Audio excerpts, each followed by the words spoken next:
Hello and welcome to my channel. I'm Joanna and today I'm going to show you how I make sweet tea. I live in Georgia. I was born and raised here and consider myself a true Southern girl. And if you know anything about Southerners, you know that we love our sweet tea. We start drinking it at a very young age and it's pretty much embedded into our Southern culture.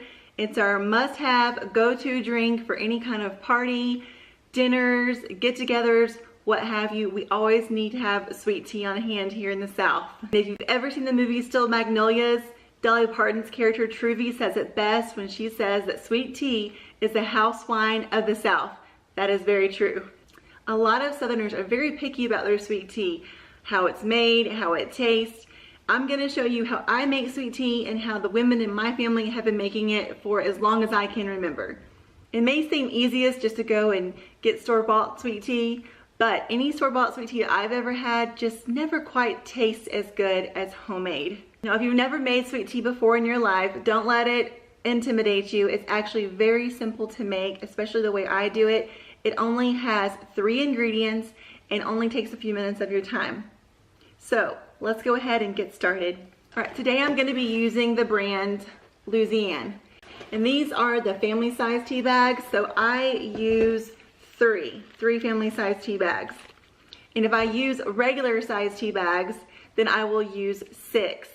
Now I have seen some recipes that will use 5 to 8 family size tea bags or 12 regular tea bags. To me, that is just way too many. And then, you see those recipes where they add baking soda to take down the bitterness or to make their tea less cloudy. Well, to me, if your tea is too bitter, try taking some of those tea bags down. You don't need 12 regular size tea bags. To me, that's just overkill. It's way too much. So really 3, 4, I would say family size tea bags at the most. Okay, so you want your pot to put your water in. And then you're gonna measure out 4 cups or 1 quart of water.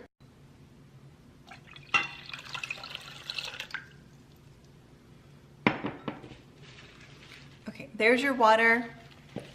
And I go ahead and take these little tags off my tea bags. That's just how I've always done it.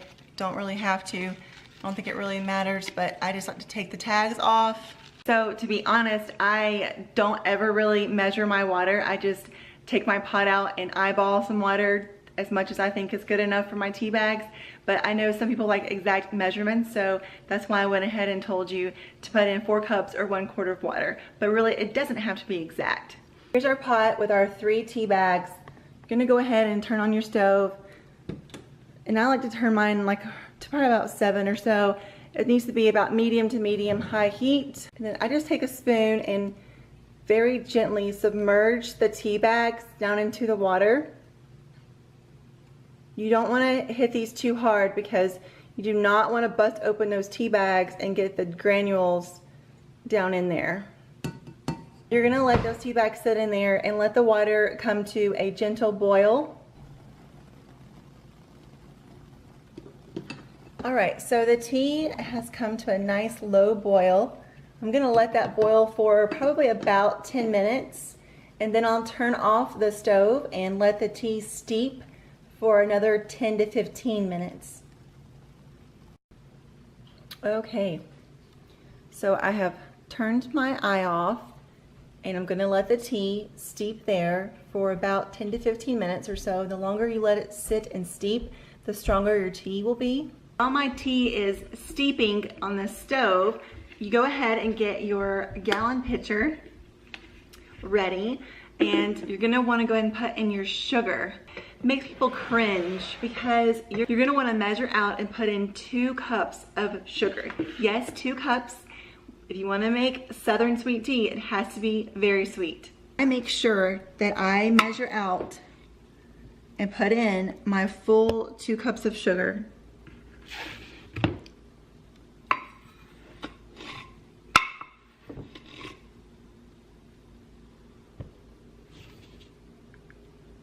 Okay, so I go ahead and sit my pitcher with sugar, I sit it in my sink, and then I go ahead and grab my tea that's been sitting on the stove steeping. You still want it to be quite hot so that it's gonna go ahead and dissolve the sugar as soon as it goes in.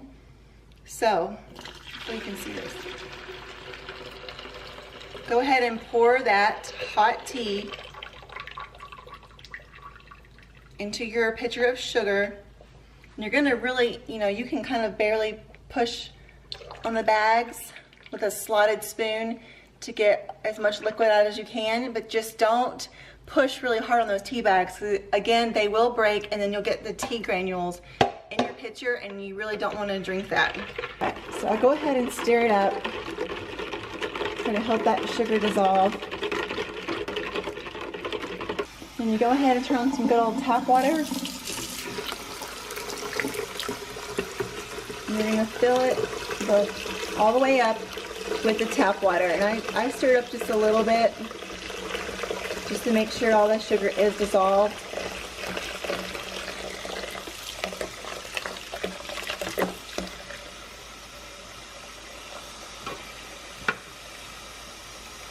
And you just fill it up until it gets to the 1 gallon mark in your pitcher. All right, and it's about there. So there you are, a big, huge gallon of really delicious Southern sweet tea. Oh, you just go ahead and pop your lid on. Now, a lot of people like to go ahead and drink it as soon as they make it. They like it to still be a little bit warm. What I prefer is to make it ahead of time and leave it in the refrigerator. I always think that sweet tea tastes better the next day. That's just a personal preference. You drink it how you like it. All right, so I've got my little mason jar glass here because we're being as Southern as possible today. So you fill it full of your ice.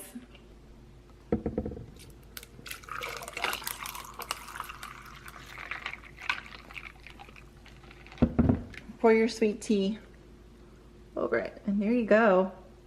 Let's give her a taste. Oh my gosh. I mean, you just really can't go wrong with some good old sweet tea. You really can't. And that's all you need. If you want to be really fancy, get you some lemon. Throw you a little lemon in there. That's really good too. That's some good stuff right there.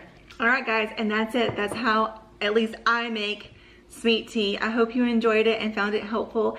And if you try this recipe, which is super, super easy, especially if you've never made tea before, then let me know how you like it. Hope you all have a good rest of your day, and I'll talk to you soon. Thanks. Bye.